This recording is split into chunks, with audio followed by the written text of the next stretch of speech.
आज हम एक ऐसी आम सी दिखने वाली फन पर बात करने जा रहे हैं जिसकी रिवायती टिब में एक बहुत ही शानदार तारीख है। इसे कहते हैं एडिएंटम कैपिलिस नोवम या मेडन हेयर फन। तो सवाल ये उठता है कि आखिर इस नाजुक सी फर्न में ऐसी क्या खास बात थी जिसने इसे एक इतनी ताकतवर रिवायती दवा बना दिया। चलिए मिलकर इस राज से पर्दा उठाते हैं। तो सबसे पहले आइए इस पौधे से बाकायदा तौर पर मिलते हैं, जानते हैं कि ये कहाँ से आता है और दिखने में कैसा है। इस पौधे की पहचान सिर्फ एक नहीं है, इसके कई नाम हैं। पार्सिया सोरा, शारुल अर्ज, हंसराज, ये सारे नाम बताते हैं कि ये कितने बड़े इलाके में जाना और पहचाना जाता था। ये फर्न आमतौर पर हिंदुस्तान, अफगानिस्तान और ईरान में झीलों और कुओं के पास थोड़ी नम जगहों पर उगती है। अगर इसे गौर से देखें तो इसके पत्ते बिल्कुल धनिये यानी कि किशमिश जैसे लगते हैं। अच्छा, अब आते हैं इसके असल राज की तरफ, इसकी तिब्बी खूबियों पर। रिवायती तिब में इसकी प्रोफाइल को कुछ खास खसूसियात या अफ़ाल से पहचाना जाता है। यही इसकी ताकत का मरकज़ है। इसका पहला काम है मुहल्लिल होना। इसका क्या मतलब है? सादा लफ्ज़ों में ये एक ऐसी चीज़ है जो सूजन या वर्म को घुलाकर ख़त्म कर देती है। मतलब एक तरह से ये एंटी इन्फ्लेमेटरी है।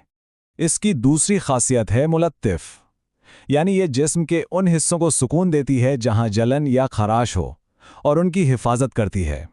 इससे साफ पता चलता है कि इसे सुकून बख्श इलाज में क्यों इस्तेमाल किया जाता होगा। अगली खूबी है मुफत्ते। ये लफ्ज़ फतह से निकला है, यानी खोलने वाला। तो ये जिस्म की नालियों में पैदा होने वाली रुकावटों को खोलती है। रिवायती तिब में ये एक बहुत अहम काम समझा जाता था। फिर आता है मुंजज बलगम। जैसा कि नाम से ही जाहिर है, ये बलगम को पकाकर सांस की नाली से बाहर निकालने में मदद देती है। इसका सीधा सीधा ताल्लुक सांस और फेफड़ों की सेहत से है। इसकी एक और क्वालिटी है जाली होना, जिसका मतलब है साफ करने वाली या पाक करने वाली। एक तरह से ये जिस्म के लिए क्लेंजिंग एजेंट का काम करती है। और आखिर में दो और अहम काम, मुदीर बौल यानी पेशाब आवर और मुदीर हैज़ो निफास, जो ख़वातीन के मखसूस निज़ाम को बेहतर बनाने में मददगार हैं। तो ये सारी तिब्बी खुसूसियात तो हमने जान ली, लेकिन असल सवाल ये है कि इनका अमली तौर पर क्या मतलब था। आइए देखते हैं कि इन्हीं खूबियों की वजह से इस फर्न को किन बीमारियों के इलाज में इस्तेमाल किया जाता था। इसके इस्तेमालात की फहरिस्त काफ़ी लंबी है। इसे सांस के मसाइल जैसे दमा, खांसी और नज़ला ज़ुकाम से लेकर जिल्द की बीमारियों जैसे ज़ख्म और गंजपन तक हर चीज़ के लिए इस्तेमाल किया जाता था। यहाँ तक कि बुखार, मुंह के छालों और बच्चे की पैदाइश के बाद के मसाइल में भी इसे मुफीद समझा जाता था। रिवायती हिकमत की खूबसूरती यही है कि वो हमेशा एक मुतवाज़िन तस्वीर पेश करती है। इसके ख़ास फ़ायदों में पेट साफ़ करना और नज़ला ज़ुकाम दूर करना शामिल था, लेकिन साथ ही ये वजाहत भी मौजूद थी कि ये तिल्ली यानी स्प्लीन के अमराज के लिए नुकसानदेह हो सकती है। अब जब हम ये जान चुके हैं कि इसे क्यों इस्तेमाल किया जाता था, तो आइए अब देखते हैं कि इसे इस्तेमाल कैसे किया जाता था। मतलब इसके अमली पहलुओं पर एक नज़र डालते हैं। ये टेबल वाकई कमाल का है।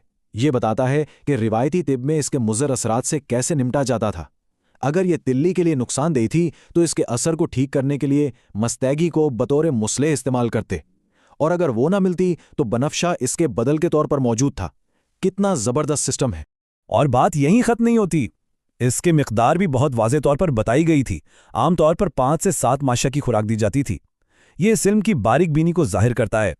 ये फर्न सिर्फ अकेले ही इस्तेमाल नहीं होती थी, बल्कि ये कई मशहूर मुरक्कबात यानी नुस्खों का भी अहम हिस्सा थी। इनमें मदबुक ए बुखार, लौ के सपिस्तान और शरबत मुदीर तम्ज़ जैसी मशहूर दवाइयाँ शामिल हैं। चलिए अब कदीम इल्म और जदीद साइंस के दरमियान एक पुल बनाते हैं। ज़रा देखते हैं कि इस पौधे की केमिकल साख्त के बारे में आज हम क्या जानते हैं।